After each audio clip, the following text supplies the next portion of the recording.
Hi everybody, this is Eve Geisler from Eve's Little Earthlings, and today I'm going to show you how to shape and make this great Halloween bread dough skeleton. I got the dough recipe from Martha Stewart's site. All you have to do is search for lady's fingers and you'll find the recipe. So let's get started. Start by dividing the dough into 6 even parts. Don't worry if they're not completely equal. It doesn't matter too much. What I'm using here is called a bench scraper, but you can also use a knife. Take a look at your pieces and decide which is the smallest piece. Choose that one, and that one is going to become the head of your skeleton. All I'm doing here is flattening it out, making it into a head shape. The head is about 6 inches long and about 4 inches across.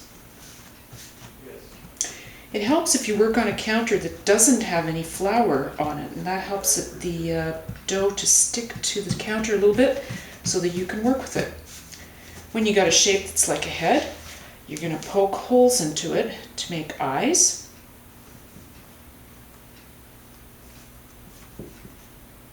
A nose and a mouth.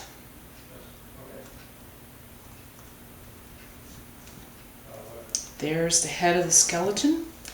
It's pretty rough on top, that doesn't matter. It'll just look more spooky and creepy the more rough the dough is. So we're going to set the head aside for now. The next piece that we're going to work on is the rib cage.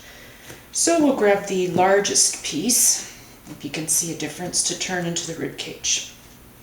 We'll also flatten that out. Now I'm going to take the bench scraper and I'm going to cut ribs into it on either side. I'm going to leave a piece in the middle just to hold everything together. Now this is a little big on the bottom, so I'm going to cut these pieces off and put them aside. Now I'm going to just stretch the ribs out a little bit just to make them a little bit longer. That's the rib cage. It's done, so that'll get set aside. Next piece I'm going to make is the hips, and I'll take the smallest piece for that, shape it into an oval. Now these pieces are about 1/2 inch to 1 inch thick. There's the shape. Now I'm just going to poke 2 holes into it to make it look like the hips, and set that aside. The next thing we're going to do is create the arms and the legs. So we'll take one piece, roll it out, cut it down the middle. Now we've got 2 arms. Now I'm going to roll each piece out a little bit longer.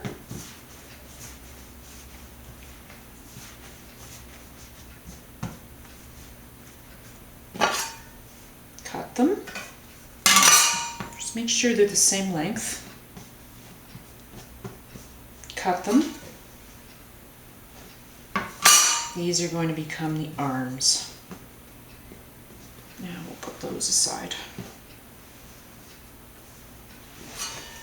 Now we're going to do the same thing for the legs.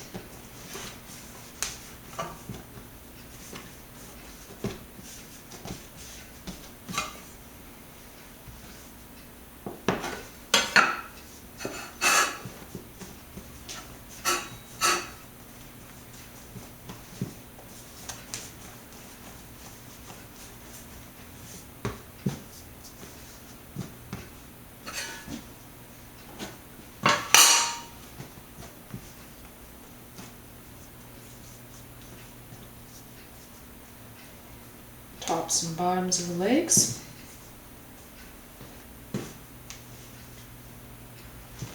We'll just take that little piece that I cut off the rib cage and add it to this ball.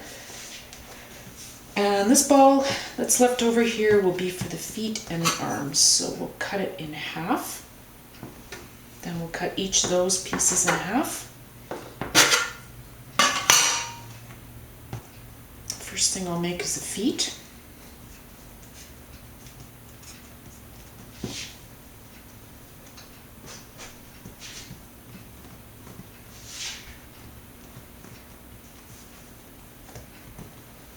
Now I'll cut in the toes.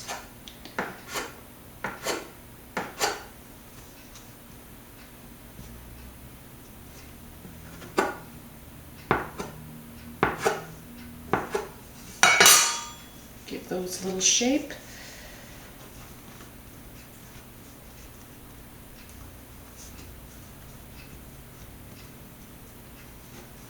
There we go. Set those aside. They're also done. Those are the feet.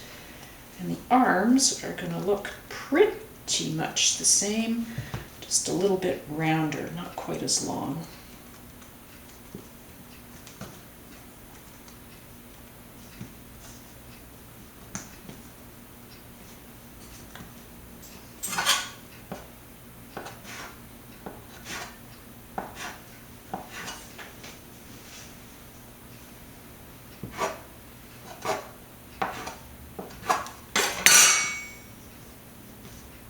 Just crunching them up at the top here a little bit.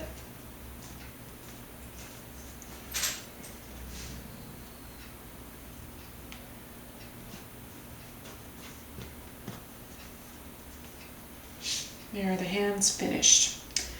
Now we've got all the pieces done and we're ready to put our pieces into the boiling water bath. I've got a roasting pan, it's about 2 inches deep with water, and I put 2 tablespoons of baking soda into it because now we're going to be poaching our skeleton parts because we're actually making the skeleton pretzel, so poaching it is part of the process. Now the water's just boiling, so I'm going to start adding parts in here. There go some legs and the hands, more legs, the feet, a couple of arms, and we're going to let those go for about a minute and then we're going to turn them.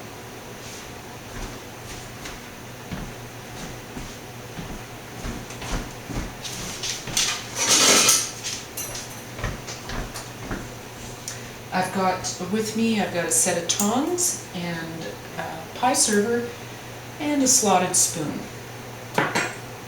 So when they've been done, they've been sitting in there for about a minute, you're going to carefully turn them and let them go for another minute.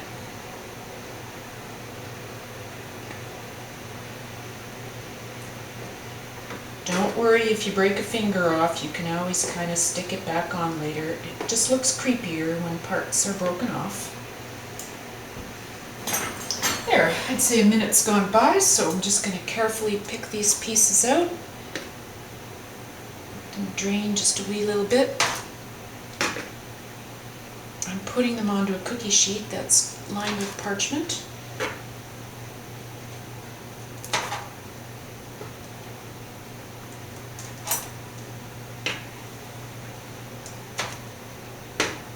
You can see that boiling has made them just a little bit stiff, so they're easier to handle.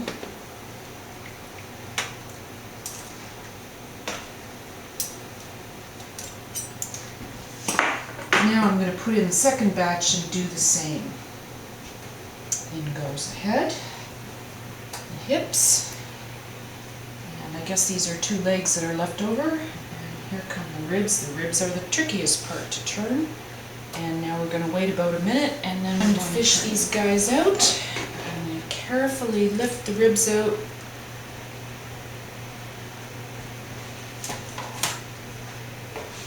And the head.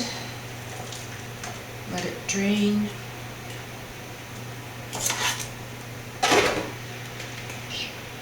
Hips.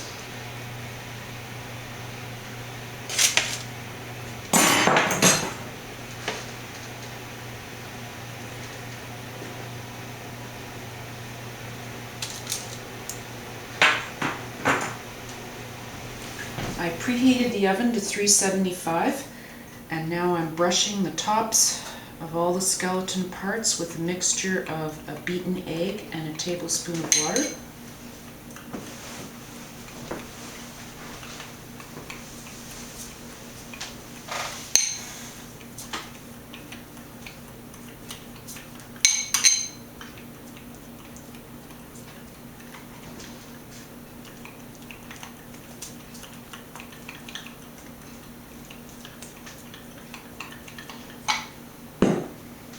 Now I'm going to sprinkle them with some coarse salt.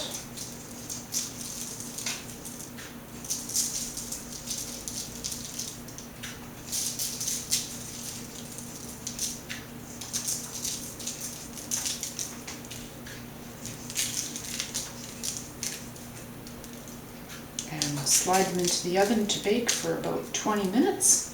While the skeleton parts were baking, I took a board. It's about 3 feet long and about 1.5 feet wide, and I taped some tissue paper to it. And now the skeleton's out of the oven, and I've just arranged it on the board, and it's all finished. And I'm just going to finish off by adding a few autumn leaves to decorate. And this skeleton is going to go to a Halloween party, but it would also make a great base for a nice wholesome family meal before trick-or-treating. Bye!